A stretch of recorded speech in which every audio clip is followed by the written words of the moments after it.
We are in Parshat Naso, and in Parshat Naso we finish off setting up the camps. And the first two aliyot actually set up the camp of Levi and tell us what the Leviim are going to do, how the Leviim are going to serve, as it were, through the Kohanim. The Kohanim would actually do the sacrifices. The Leviim would play their instruments, sing, and so on and so forth.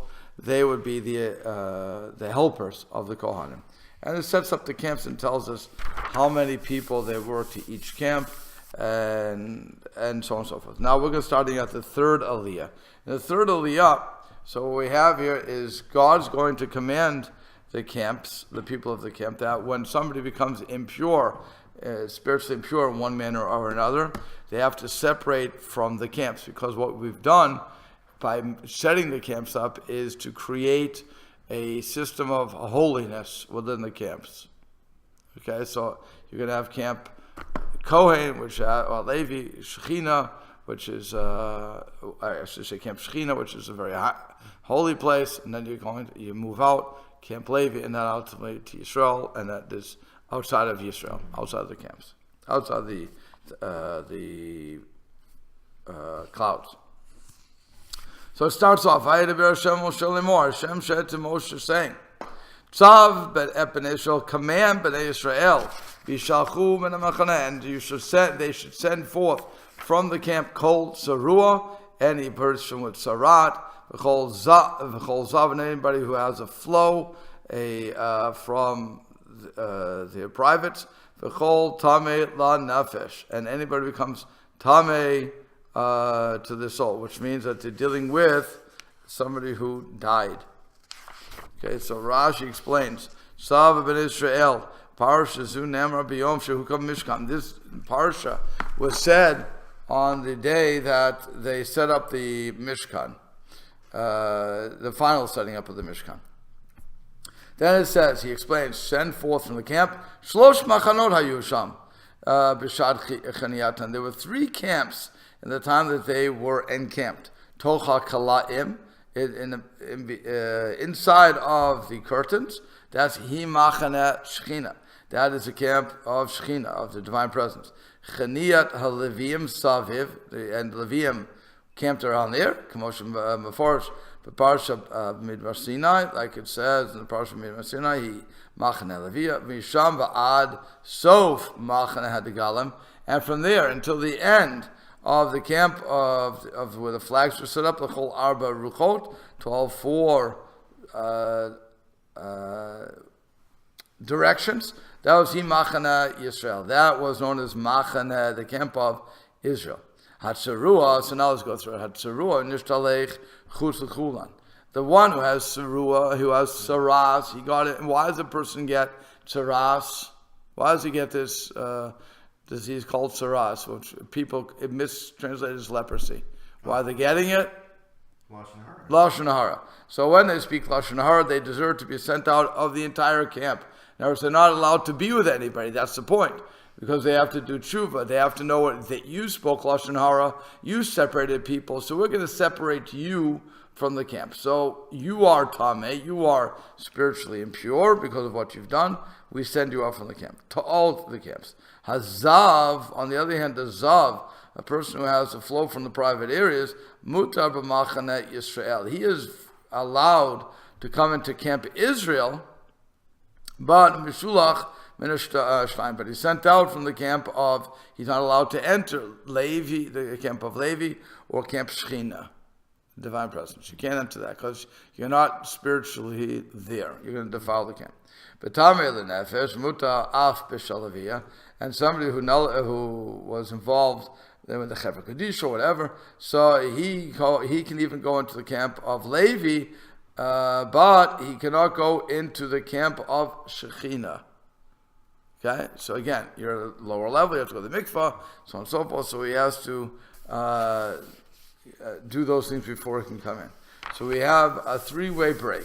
And it says, Mizach, and then it says, let me see. Yeah, fine. So there it says, Mizacha ad nekeva, to Shalechem, may it be female or may it be male or female, you should send him out. Outside the camp, you shall send them. And they will not defile their camps. This is the point, that I am dwelling in their midst. If Hashem was not dwelling in their midst, if Hashem was not dwelling in our midst, I should say, so then nothing would matter. What does it matter if somebody is speaking, has saras or anything else? These are not diseases that you're going to catch. Understand? It's a spiritual thing. Mm-hmm. If it was a disease that we had to quarantine you for, so then we wouldn't let the Zav go into the regular camp. Okay, the Matzor we sent out, but the Zav we also should send out. He is having flows. Who knows what's going on there? So but the reason for all of this separation, and certainly somebody who was burying somebody, what sin did he do? He fulfilled the mitzvah by taking care of a dead person, by being on the chevra, by washing the body, by giving tachrichim. All those people, it's in the old BC comic. You plug them, we bury them. That was the whole thing. But here it's the reason it's being separated, because Hashem is dwelling in our midst. So anytime we have Hashem dwelling in our midst, we have to be tahor. That's what we're trying to accomplish. Okay, that's why it has to say that. Yeah. When you are sent away from all the camps, and you're outside even the Israel camp, right? Are you in any danger being outside? Like, can animals attack you or bandits attack you? Or is Hashem still sort of protecting you? That's a good question. Would you still be protected, you're asking? You're outside the clouds. Right, you're no longer... Right, so you are a little unprotected, yeah? You may, Hashem, you go back to normal living. So you have to protect yourself, I would have to guess. All the scorpions and snakes come back into play. Yeah, everything comes back into place. You did it to yourself, though. Okay, so let's understand that Hashem is not driving you out. You drove yourself out by speaking Lashon Hara. The Baal HaTorah says, when it says Mizacha ad nekevat shalechu, from male to female should send them. So he says, Kishem sh'garshu Adam v'Chava v'Nachash v'Gan Eden, just as Hashem drove out Adam, Chava, and the snake from Gan Eden. The Samach parsha Sotah lefi. And why is it? We're going to read the next parsha about, in other words, the next section about Sotah. Why lefi Nachash ba'al Chava? Because the snake came upon Chava. V'naflu yireichav, and they cut off, and his thighs fell off. That's why it says you will crawl on your belly. Samach parsha Nazir al, and then it connects Nazir right after Sotah al Shem ha-pri, because of the fruit she'achal adam harishon that the first man ate, anevo in verosh, and that was the grapes. Okay, so it's an interesting connection that we're getting. We're starting all the way from Gan Eden. We're having the snake, and then we come to that whole incident. What did the Adam Harishon eat? Grapes, and that's why we have Nazir. So it's an interesting parallel according to the Baal HaTorah, who's connecting it to the beginning of the world, beginning of mankind, anyway. Okay. Let's continue further. So it says, V'yasu came B'nai Israel. So B'nai Israel did so. V'yishalchu otam el mechutz mechana, and they sent them from outside the camp. Kasher diber Hashem el Moshe, like Hashem told to Moshe. V'kenasu B'nai Israel. So B'nai Israel did. Then it goes to the next one. V'yidaber Hashem Moshe lemor. Hashem spoke to Moshe, saying, Gabriel B'nai Israel, speak to B'nai Israel.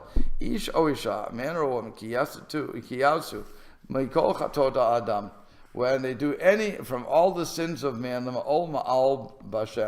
And here's an interesting language. We're going to translate it as Rashi does, where he says, they made of, I should say, as the Targum does, he says they made a, where is it?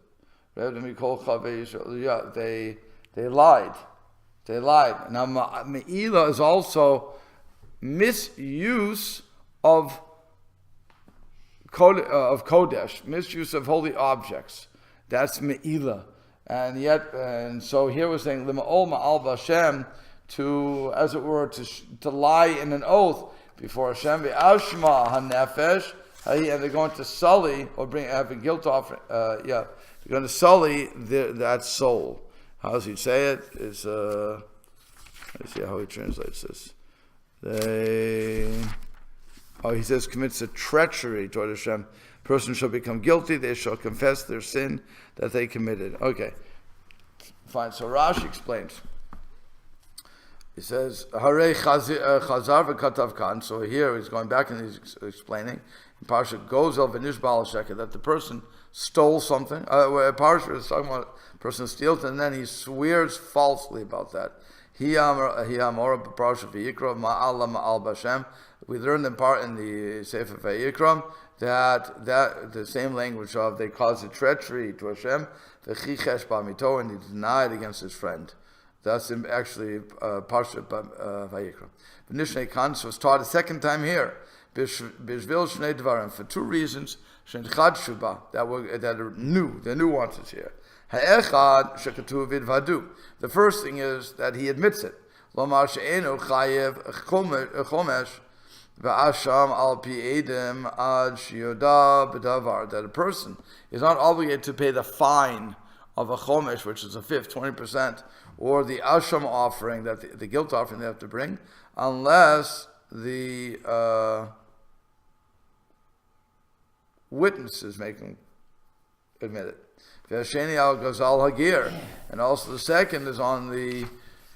Let's say a person stole money from a convert. So a convert, and the convert dies without children. So who do you pay it to? You pay it to the Kohanim. We have to get that money somewhere. But, sorry? Pay to the guy who probably converted him or had something to do with the No, you pay it to the Kohen. It goes right to the Kohanim. Goes to the watch. Do the Kohanim not help convert the people who want to convert? Not necessarily. Wait, who convert people? Like, was there any special class? You're asking a good question. The questions are better than my answers at this point, because you're going way back. You're going to a time when we only know about conversion from Megillas Ruth. And so with Ruth, she was 4 generations before, she was the time of Shoftim. She's in the end of Shoftim. So it's 4 generations. She's a great-great-grandmother of David HaMelech. She seems to be the first convert we have. So, and even there, we had the fly likes you when it comes to me. Okay, but it seems that we didn't have a system like that.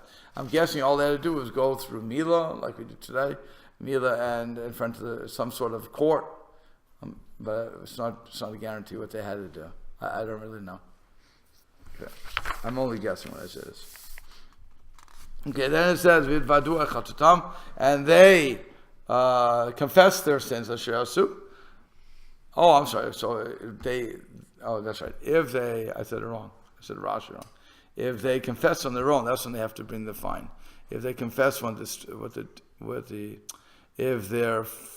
if testimony is brought against them, then they don't bring a fine. Why? What's the difference? Because when they do it themselves, they won't do tshuva. So Hashem gave them a vehicle to do tshuva with. When they're testified against, they're not really interested in do tshuva, but they also can't deny it. It's a very simple principle. If 2 witnesses come and say, Ploni, Joe Smith, just saying a Hebrew word, Ploni did something, then Ploni is guilty. As long as we check the witnesses out, we make sure that everything is good. If they say that Ploni did something wrong, so then Ploni is guilty, because we have 2 witnesses against him. Eyewitnesses to what he did. Cannot be a circumstantial evidence.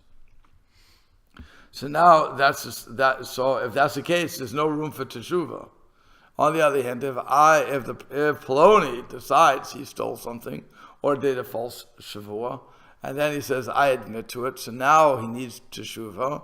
So Hashem is saying, he should return his guilt offering with Barosha, with the principle that he swore that he didn't have, or whatever. And he should add a fifth to it, but not to Hashem lo. And he should give it to the person that he sinned against. So in other words, the one he's obligated to give to. Then here's a very strange language. If there is no redeemer for the man, to return the guilt offering to him or the money to him, the guilt or the fine will return to Hashem, to the Kohanim. You got that? To Hashem, to the Kohanim, to the Kohen, milvad el kippurim, with the exception of, besides the ram of atonement, that he is atoning for himself with it. So why does it have to say Hashem Amushav Hashem? First, the guilt offering goes to Hashem. Well, Hashem doesn't need money, obviously, so he gives it to his man, the Kohen, the one who's doing the service. That's how the Kohanim get it. But what person, Rashi says, does not have a redeemer? Everybody has a relative, so that's how he knows that this parsha is talking about a convert who did not have children. Because every Jew in the world has some relative. We go back to Avram Avinu. So somebody has to be related to me. It's impossible to be unrelated. You understand? Yeah. Okay. So then it says the whole truma, the whole kadshi of Bnei Israel. So all the truma, every portion of the Holy of Holies, Bnei Yisrael,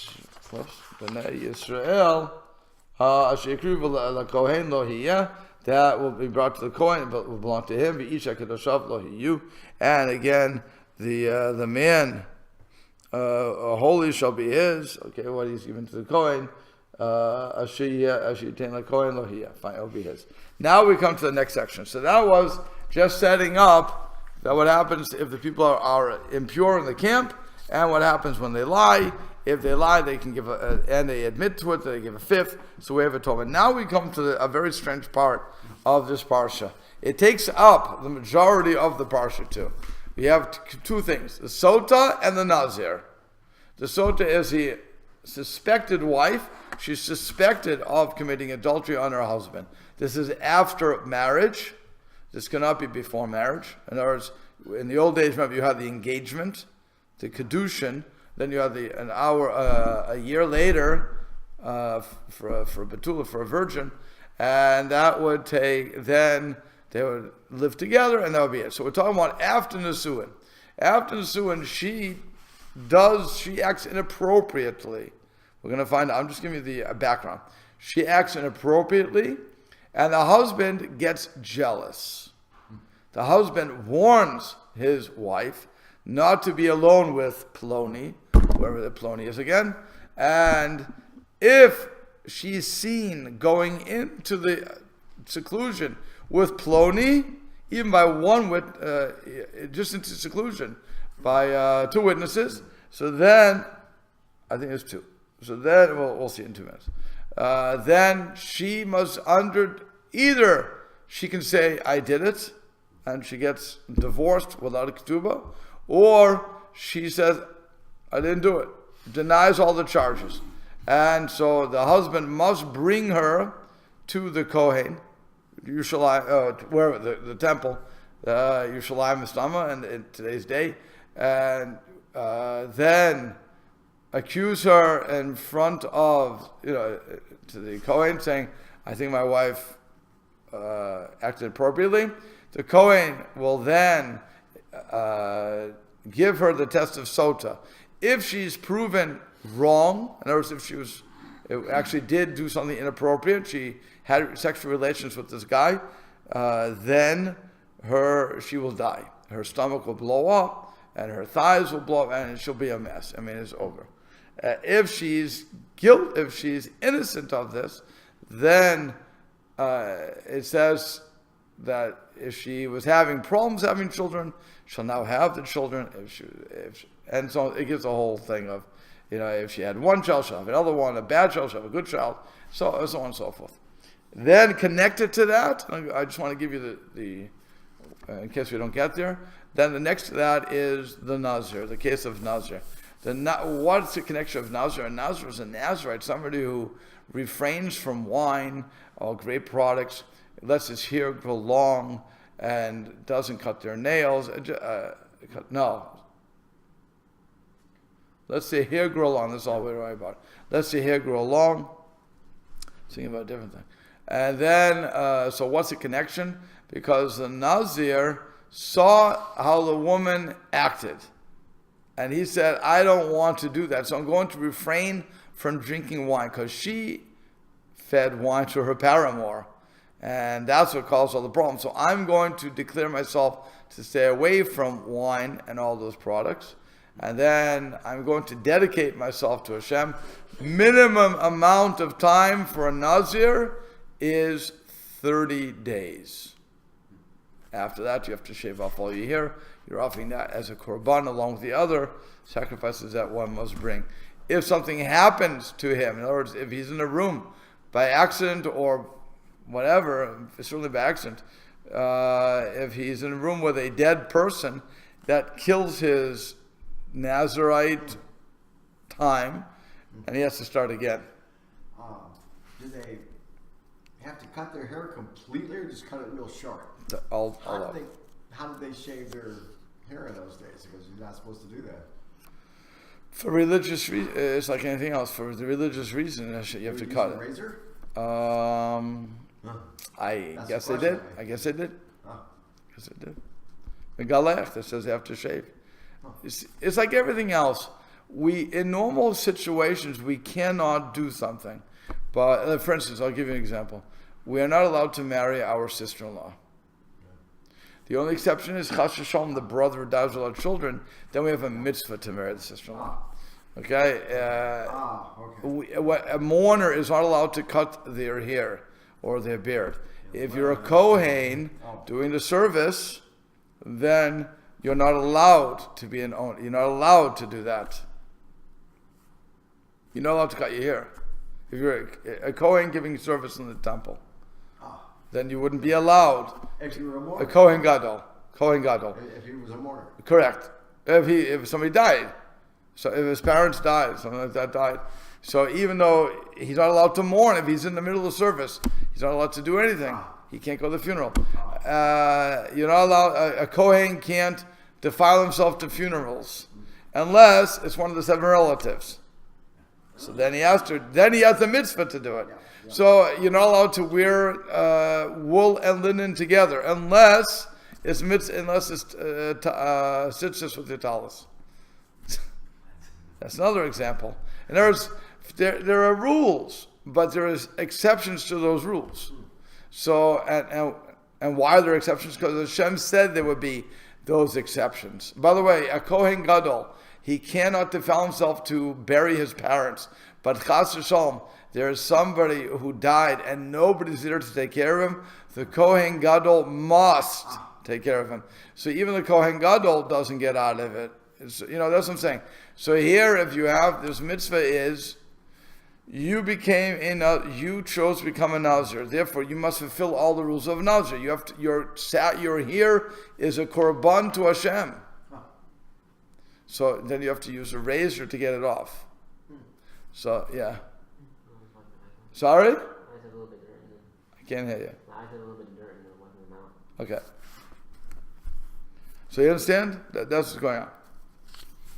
And then, so now let's go through the Psukim and hopefully we'll cover a lot of this. Okay. So it says, Vayidaber Hashem Moshe Lemor. So Hashem spoke to Moshe saying, Dabir el Bnei Israel, speak to Bnei Israel. V'marta aleim, and you should say to them, Ish, every person, ki tista ishto, when his wife is tista, it's goes away, as it were. How does he say it here? He says, goes astray. Good. goes astray, umale bo ma'al, and then it does treachery with him. Again, this concept of me'ila ma'al. So what's going on? Rashi explains, ma katuv l'ma'al mina inyan. What's written above the inyan? Before this, v'ish ekadoshav lo hiyeh, that a man, his holiness should be, they should be to him. And he says, Im ata ma'akev matznor kohen, if you don't give the proper gifts to the kohen, chayecha, by your life, shetistarech lavoet shlo lahavilo et Sotah, by your life. Hashem is making this shavua, as it were. You'll have to come to bring it anyway because you'll suspect your wife is a Sotah. So that's an amazing thing. This woman, we'll see it. Let me just finish the Rashi. Ish lemdech Hashem o ela b'shnayim.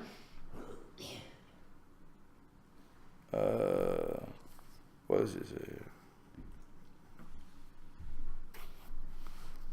No, it's not there. Okay, fine. Let's just go with it. That is teaching that there's two people there, the man on top, one on the bottom.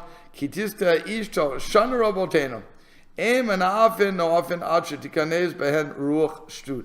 person only commits adultery when they're caught in a spirit of insanity, shtut, foolishness, stupidity. Dichtiv, as it says, kitista, that she went astray. Ktuv bo noev ish machashalev, and it says one who has adultery is lacking of heart. The simple explanation Rashi says is kitista tate midarchet tzniut, that she went astray from the ways of modesty, of whatever you want to translate. I shouldn't say that. Tzniut is not just modesty. Tznius is not just modesty. It's a whole gamut of things. In other words, how I act, how I walk, how I talk, it's all part of tzniut. Yeah. That's why when people think tznius just means I have to wear if I'm a woman, I have to wear my dress below my knees and my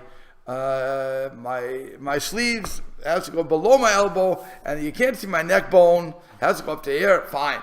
That's the laws of dress, of deportment. For a man, he can't go all naked, so he walks out with a bathing suit. Fine. Or he puts a belt, whatever the Mishigas is. I wouldn't expect anybody to come to daven without a shirt and without pants, but okay. If wouldn't make sense. But that would be a lack of tznius. Yeah. You can get away with a lot of things. Via halacha, you can get away with a lot of things. But you can't, there's a concept of tznius in the world, of this modesty, of this deportment. Yeah. So if I take very wide steps, gigantic steps, I'm showing I'm haughty. That's a lack of tzniut. Walking down the street like this, holding head up. Yeah. It's a lack of tzniut. Yeah. So again, it's not just how I dress. Yeah. It's everything. And that's what I'm saying. People misunderstand. Behavior. Sorry? Behavior. Right. The whole thing. That's why they get stuck on dress. Yeah. It's not just dress. So that's what it says. She went astray from the ways of tzniut. V'techsha beinav. And she became suspect in his eyes. Now, what he should have done was had a discussion with her. I got get into marriage counseling here. He should have said, "Honey, what you're doing doesn't look good." And I know you're not. And I know you're chash yourself. You're not doing anything wrong. Going out by yourself and going down to the corner pub or something like that. Right. I know you're doing nothing wrong. God forbid. I know you wouldn't do that to me. But honey, it doesn't look nice. Yeah. Let's talk about it. Why do you need to do this? Am I not paying enough attention to you? Maybe you want to have hobbies with me. Maybe we have to go out together. Whatever the case is going to be. In other words, if he would have had a discussion with his wife, she probably would have loved him for it, and she probably never would have gone off. But the matter of the fact is, this guy is a cheap guy who doesn't want. That's the description we're getting. He's a cheap guy who doesn't care about anybody else but himself. That's why he didn't give the Kohen what the Kohen deserves. So Hashem said, okay, mister, you want to play the game? No problem. We'll set you up. You yourself are a selfish person. You don't care about anybody else. So your wife is going to do something that's going to make you jealous. And you won't talk to her because you think she should know better. I'm putting a lot into Rashi here, okay? Okay, I think it's marriage counseling time. And then what happens is, so he says, right, so now she commits a treachery against him. What's a treachery? V'shachav ish ota shichvat zera. That she has actually, it's interesting because is saying in the positive here, she did it, but we don't know it. But it says, and a man could have lain with her carnally. And in the Hebrew it's interesting because it doesn't say may have. But Rashi is going to say, well, it's just understood actually. It's not Rashi saying it. That a man could have defiled her with shichvat zera, with semen. V'ne'elam me'enei isha, and it was hidden from the eyes of her husband. V'nishtara, and she was concealed, as I said. She was secluded. Okay. V'hi nitma'a, and she was, and could have been defiled. V'eid ein ba'al, and there was no witness to her being defiled. They only saw her go into the room. V'hi lo nitpasa. And finally, the last thing is, she was not forced. Then it says, "V'avara love." So okay, that's what's going on. We have to see what we have to understand that. So it says, "Shechav ish ota." Ish. The Torah says ish. Prat lekatan. This does not include a minor or mishe'eno ish, or a person who's not a man. It must be a man. It cannot be. And when I first read this in today's society, I was thinking they knew about transgender back then. But it's a person who's not a man, whatever's not a man. In other words, it has to be a man, specifically a man who she's doing this with, and it can't be a minor, somebody under 13. When she lay with him, that would make her unfit for her husband. And here we have to, and it says that if her sister does this, that would not defile her. And we're talking about Kemase B'shtei Achiot Sheyidomot L'Zuz. We're talking about identical twins, if they look alike. So you may think that her sister went. And by the way, this happens. If you have identical twins, I'll never forget this. When I was in my first job in Moncton, New Brunswick, the husband died. And I didn't know that the sister had a twin. Did not know this. And this, so I see what I thought to be the wife coming up, funeral, with a mini skirt, dressed to kill like she was going out for a date. And I was thinking, you must be kidding. That's the grieving widow. And I was a young kid. I was all of maybe 28, something like that. First job, and I was thinking maybe 30. I don't know what I was anymore. And I was just so, it was unbelievable to see. And in front of everybody, she's walking. She was really dressed to go on a date. That's what it looked like. And then finally, so she comes in, and I said to the gabbai, I said, "That's a grieving widow." He said, "Rav, that's his sister." She says, "It's not her. It's not her." She looked exactly alike. It was an amazing thing to me. And then, of course, the widow came. Fine. So then she was dressed appropriately. But the point is that imagine now, you don't know the sisters. So what happened was, you warned your wife, who has a twin sister. Well, not you. Plony warned his wife, and Plony knows she has a twin sister. But everybody else, yes, knows, or maybe they do know, whatever. And so what happens is, the witnesses see the twin sister go with the guy. And they say, "Oh, we saw your wife." So and then she says, "No, it couldn't be my wife because of this." So the sister, even if she did something wrong, doesn't defile her. Okay?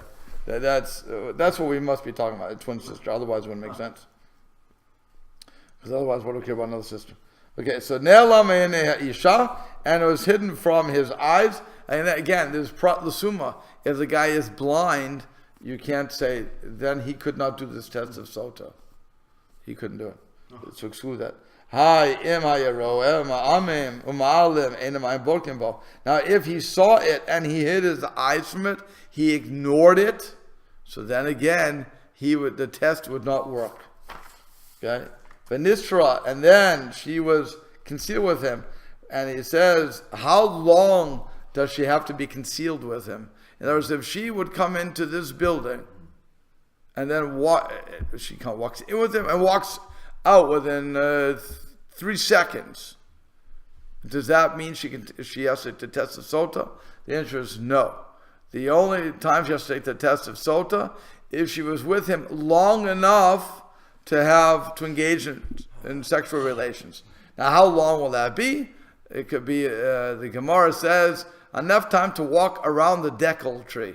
I don't know. That doesn't seem very long to me, but okay, fine. And then it says, there is no witness here. If there was even one witness to say she was defiled, she wouldn't drink. She would have to get a divorce. That's it. There was no witness when she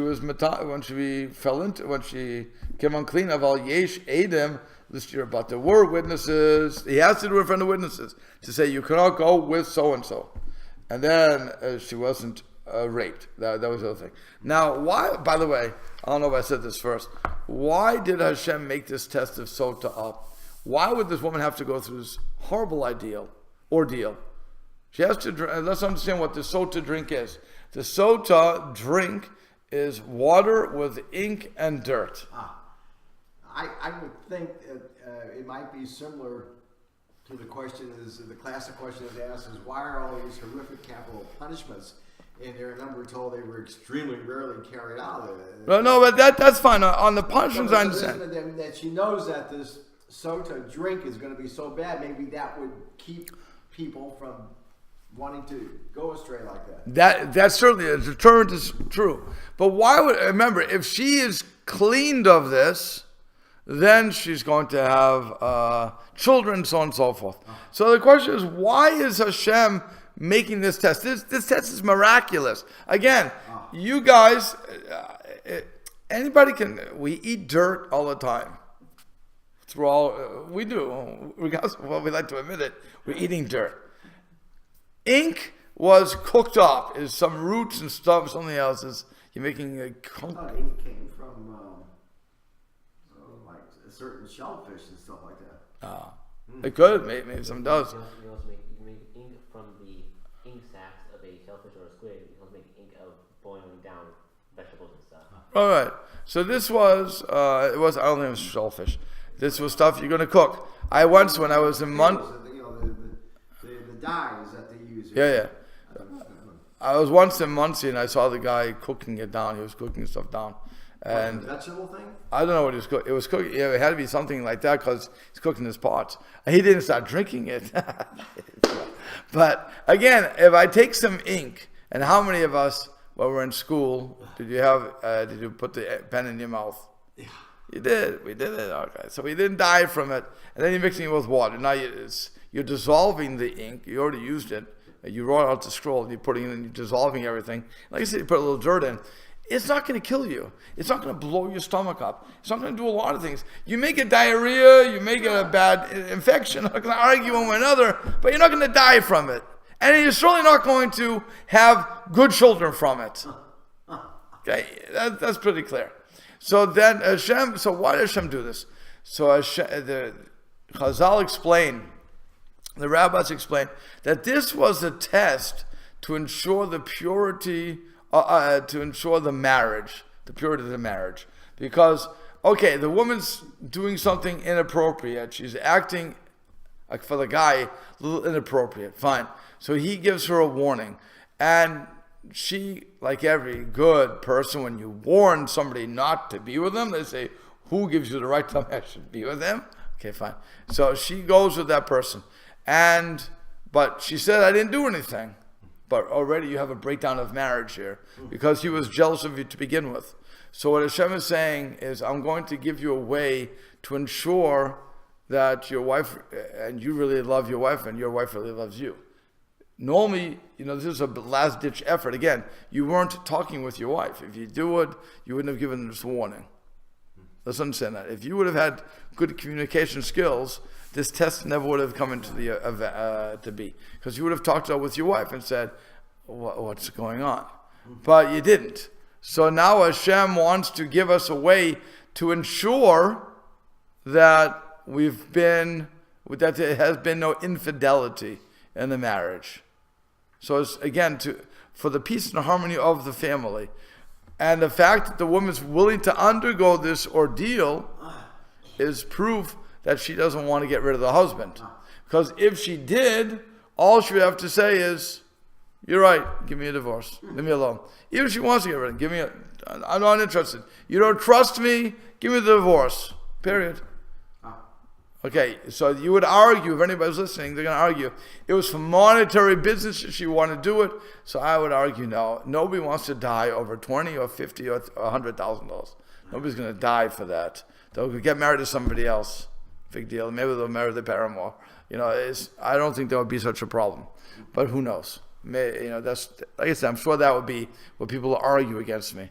But it doesn't. That's why the Torah is setting this up. It's that God is saying, I care a lot about the peace of the family, and that's why I'm going to allow you to erase my name. We have a biblical injunction. We're not allowed to erase the name of Hashem. And yet, we're writing down the name of Hashem fully in this parsha of Sotah, and we're dissolving it in water. Again, Hashem is allowing His name. Once again, you see the contradiction. You cannot erase my name, except in this case, you can erase my name in order to salvage the marriage. Okay, so that's what we're trying to do here. So again, was a woman correct in going to a place that she shouldn't have been? No. Was a husband correct to be jealous of his wife? No. Okay. Two wrongs don't make a right. That's how it works. But it's, again, Hashem is setting this up so that people will be able to have marital bliss, if you will. Okay, so now let's go on. Right. So now the woman did this. So now Vevar alav. Okay, fine. So then it says Vevar alav ruchina. So now the spirit of jealousy crossed over him. Bikini at ishto. Now he was jealous of his wife. He nitma that if she became nitma impure. Oh, avar alav ruchina. Or this spirit of jealousy went over him. Bikini at ishto, and he warned his wife. V'lo nitma, and she didn't become impure. So what happens? Before she went to conceal herself with this guy. The rabbis explain Vikine as language of warning her. He warned her. Don't be alone with Poloni. And she was impure.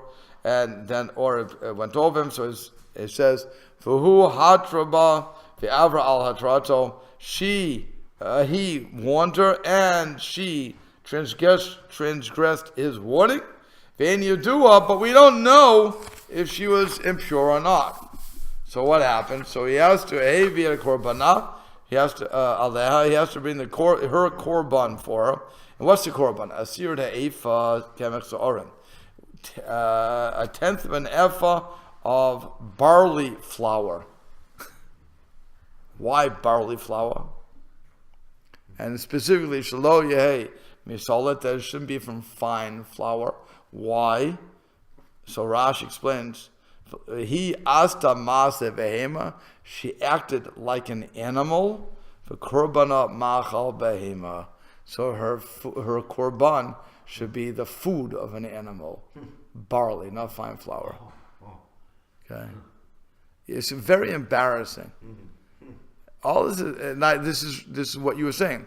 This is a deterrent. This is a major deterrent for the woman. She shouldn't do this. But at the same time, it's a deterrent for him because he has to spend the money on it.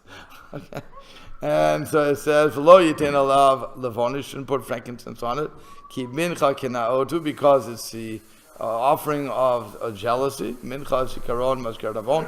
The mincha of the remembering the sin. And Rashi says you shouldn't put oil on it. Shelo yeh korbana mehudar. Her korban should not be beautiful.